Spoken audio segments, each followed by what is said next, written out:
نحمده ونصلي على رسوله الكريم اما بعد اعوذ بالله السميع العليم من الشيطان الرجيم من همزه ونفخه ونفثه بسم الله الرحمن الرحيم وجاءه قومه يهرعون إليه ومن قبل كانوا يعملون السيئات قال يا قوم هؤلاء بناتي هن أطهر لكم فاتقوا الله ولا تخزوني في ضيفي أليس منكم رجل رشيد۔ ترجمہ قرآن کے سبق میں سورہ ہود آیت نمبر 78 سے پڑھیں گے۔ جیسا کہ پچھلے سبق میں ہم پڑھ چکے ہیں، لوط علیہ السلام کی قوم کا واقعہ جاری ہے کہ لوط علیہ السلام کے پاس فرشتے آئے، نوجوان خوبصورت نوجوانوں کی شکل میں، اور لوط علیہ السلام نے ان کو دیکھا تو اپنے دل ہی دل میں گٹھن محسوس کی، سمجھنے لگے کہ اب کیا بنے گا، کیونکہ ان کی قوم کے لوگ فحاشی عریانی کرنے والے، بے حیائی کرنے والے اور لڑکوں سے اپنی جنسی خواہش کو پورا کرنے والے تھے۔ تو لوط علیہ السلام اب دل ہی دل میں سوچ رہے ہیں، اور قوم کو پتہ چل گیا، ایک نے دیکھا، دوسرے نے دیکھا، اس نے آگے بتایا، ایسے سب لوگوں کو انہوں نے بتا دیا۔ وجاءہ، آ گئے، قوم، اس کی قوم کے لوگ، یہرعون، یہرعون کا معنی جیسے ہانکے جا رہے ہوں، ایک دوسرے کو پتہ چلتا گیا نا، تو وہ ایک قسم کا پورا مجمع بنا کے اس کی طرف آ گئے۔ ومن قبل، اور اس سے پہلے، کانوا، تھے وہ، یعملون السیئات، برے عمل کرنے والے۔ قالا، تو کہنے لگے، لوط علیہ السلام نے کہا، یا قوم، اے میری قوم، ہؤلاء بنات، اب لوط علیہ السلام نا اپنے مہمانوں کے سامنے دیوار اور آڑ بن کر کھڑے ہو گئے کہ میرے مہمانوں کے قریب نہیں آنا، ان کو ہاتھ نہیں لگانا۔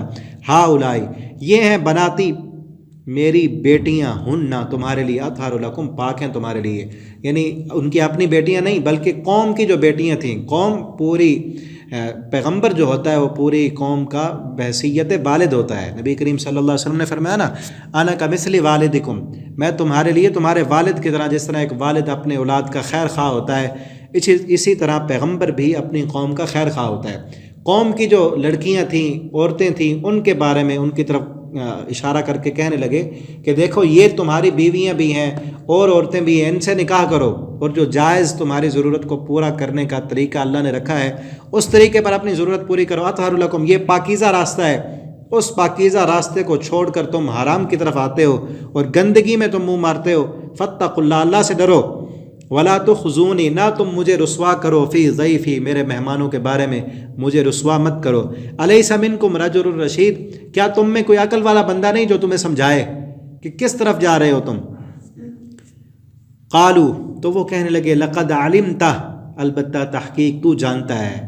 لوط علیہ السلام سے کہنے لگے کہ آپ جانتے ہیں، ما لنا، نہیں ہے ہمارے لیے، فی بناتے کا، تیری بیٹیوں میں، من حق، کوئی حق، ہمیں ان عورتوں میں کوئی دلچسپی نہیں۔ کیا مطلب؟ کہ تیری بیٹیوں میں ہمارا کوئی حق نہیں، کہ ہمیں ان عورتوں میں دلچسپی نہیں ہے۔ یہاں سے نا یہ مسئلہ نکلتا ہے، انہوں نے کیا کہا، عورتوں میں ہمیں کوئی دلچسپی، حالانکہ انسان کو، مرد کو اللہ نے جو صلاحیت اور فطرتی جو طاقت دی ہے، وہ اس کی انٹریکشن عورت کی طرف ہوتی ہے، مرد کی طرف نہیں ہوتی۔ جو فطری تقاضا، اس کے ذریعے اللہ نے عورت کی جو رجحان ہے وہ مرد کی طرف ہے، اور مرد کا عورت کی طرف ہے، نہ کہ ایک جنس مخالف میں ہی رجحان ہے نا، اپنی جنس میں نہیں ہے۔ اور جو انسان غلط راستے پر چل پڑے، پھر اس کو جو جائز راستہ ہے وہاں اس کی کوئی ضرورت اور اس کو کوئی دلچسپی نہیں رہتی۔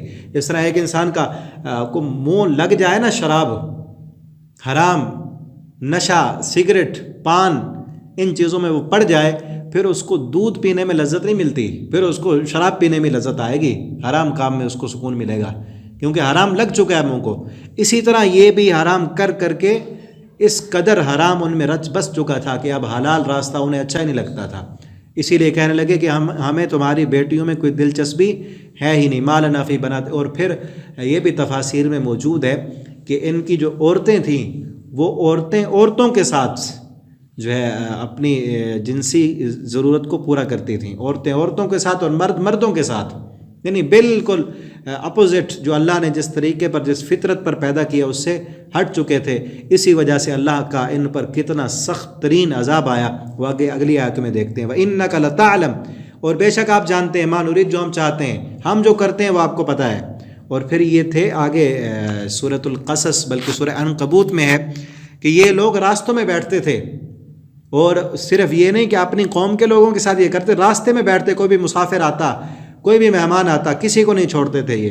قالا، تو کہا، لوط علیہ السلام نے کہا، لو ان لی بکم قوہ، اگر ہوتی میرے پاس تمہارے خلاف قوت، کہ میرے پاس مضبوط طاقت ہوتی، میں قوی ہوتا، تو پھر میں بدلہ لیتا، تمہیں پتہ چلتا، تمہارے خلاف لڑتا میں، او آوی الی رکن شدید، یا میں پناہ لیتا ایک مضبوط سہارے کی طرف، یعنی یا میرے پاس کوئی کنبہ قبیلہ لوگ ہوتے، نوجوان ہوتے، میں اکیلا ہوں، تم ساری قوم کے لوگوں، میں اب تمہارا کیا کر سکتا ہوں؟ چند لوگ ہی ہوتے نا میرے پاس غیرت مند، جیسے پیچھے کہا نا الیس منکم رجل رشید، کیا کوئی عقل والا بندہ نہیں ہے؟ میرے پاس چند ہی لوگ ہوتے نا، تو پھر میں تمہارا مقابلہ کرتا. اور یہاں یہ مدد مانگنا کوئی اس کے یہ نہیں ہے کہ ان کا اللہ پر توکل نہیں تھا کہ اور سہارا لے رہے ہیں، بلکہ اللہ پر توکل کا اصل معنی ہی یہی ہے کہ دنیاوی اسباب استعمال کیے جائیں.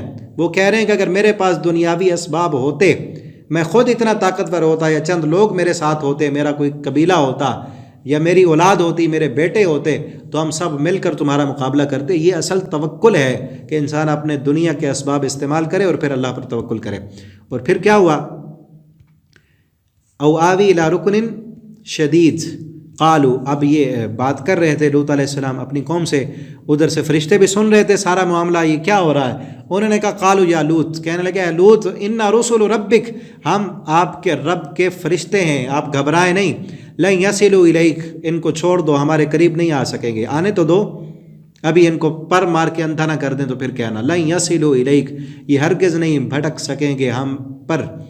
فاسری باہلک، بس آپ کو حکم ہے کہ آپ ایسے کریں. فاسری باہلک، آپ اسری، اسرا کہتے ہیں رات کو سفر کرنا، کہ آپ رات کو لے کر چلیں باہلک اپنے گھر والوں کو، بقطع من اللیل، رات کے ایک حصے میں، ولا یلتفت، اور نہ مڑ کر دیکھے، منکم، تم میں سے، احد، کوئی ایک، پیچھے مڑ کر نہیں دیکھنا، الا امرأتک، مگر آپ کی بیوی، آپ کی جو بیوی ہے نا لوط علیہ السلام کی بیوی، پچھلے اسباق میں میں نے کہا لوط علیہ السلام کے گھر میں موجود ہے بیوی، کلمہ نہیں پڑھا، موحد نہیں ہوئی، اللہ نے عذاب سے نجات نہیں دی. کسی کی بیوی ہونا، کسی کا بیٹا ہونا، پچھلے سبق میں ہم پڑھ چکے ہیں نا نوح علیہ السلام کے واقعات میں، ان کا بیٹا اسلام قبول نہیں کیا، اللہ نے غرق ہونے سے نہیں بچایا اس کو. ابراہیم علیہ السلام کے باپ کلمہ نہیں پڑھا تو اللہ نے نہیں بچایا. یہ نسبتیں کام نہیں آئے گی. آج لوگ کہتے ہیں کہ ہم تو فلاں کے بیٹے ہیں. انہو مصیبہ، بے شک پہنچے گا اس کو، ما اصابہم، جو پہنچے گا اس قوم کو. ٹھیک ہے نا. بعض مفسرین نے یہ بھی لکھا ہے کہ جب گھر میں مہمان آئے نا، اسی بیوی نے جا کر بتایا تھا. یہ ان لوگوں کے ساتھ ملی ہوئی تھی. اللہ رب العالمین کے فیصلے ہیں اپنے کہ گھر میں ہی، پیغمبر کے گھر میں تربیت پانے والی پیغمبر کی دعوت کا اثر اس پر نہ ہوا. باقی لوگ تو مانے لیکن وہ نہ مانی. ان موعدہم الصبح، بے شک ان سے وعدہ کیا گیا صبح کا، صبح صبح عذاب آئے گا. الیس الصبح بقریب، کیا صبح قریب نہیں ہے؟ صبح ہونے والی ہے، بس ابھی ان پر عذاب آ جائے گا، آپ نکلیں. فلما جاء امرنا، اللہ فرماتے ہیں جب آیا نا ہمارا عذاب، جعلنا عالیہا سافلہ، ہم نے کر دیا اس کے اوپر والے حصے کو اس کے نیچے والا حصہ، یعنی زمین کو، فرشتوں کو حکم ہوا کہ زمین کو نیچے تہوں سے اٹھائیں، آسمان کی بلندیوں پر لے گئے اور پھر الٹا کیا، زمین کو الٹا کر کے پھر نیچے زمین پر پٹخ دیا. اور آج بھی وہ زمین نہیں ہے، وہ زمین سے نیچے چلی گئی اور وہاں پر سمندر ہے، پانی ہے، کوئی مخلوق وہاں پر نہیں ہے. اور پھر ان کے اوپر پتھروں کی بارش بھی برسائی گئی، پتھر بھی برسائے گئے. اور اوپر جب گئے تھے وہاں پر آسمانوں کے قریب لے گئے، اوپر سے پتھر برسے. اور پھر ایک اور عذاب بھی ان پر، چیخ بھی آئی تھی. 3 عذاب اللہ نے دیے ان کو، کیونکہ ان کے کرتوت ہی ایسے تھے. عالیہا سافلہ، اس کے اوپر والے حصے کو ہم نے نیچے والا حصہ کر دیا، یعنی تلپٹ کر دیا. وامطرنا علیہا، اور برسائے ہم نے ان پر، حجارتن، پتھر، من سجیل، کھنگھر کے، ایسے پتھر جو پتھریلے تھے، نوکیلے تھے. منضود، تہ بتہ پتھر، ایک دو نہیں لگے بلکہ ایک لگا، پھر اوپر لگا. جس طرح موسلادھار بارش برستی ہے نا، اسی طرح ان پر پتھروں کی بارش ہم نے برسا دی. مصومۃ عند ربک، وہ پتھر بھی نشان زدہ تھے کہ ان کے جسم کے کس حصے پر لگنا ہے. ٹھیک ہے نا. جس حصے پر نشان لگے ہوئے تھے پتھروں پر، وہیں آ کر لگے. اور پھر ایک دو نہیں، تہ بتہ نشان زدہ پتھر بار بار برستے رہے ان پر. وجہ کیا تھی؟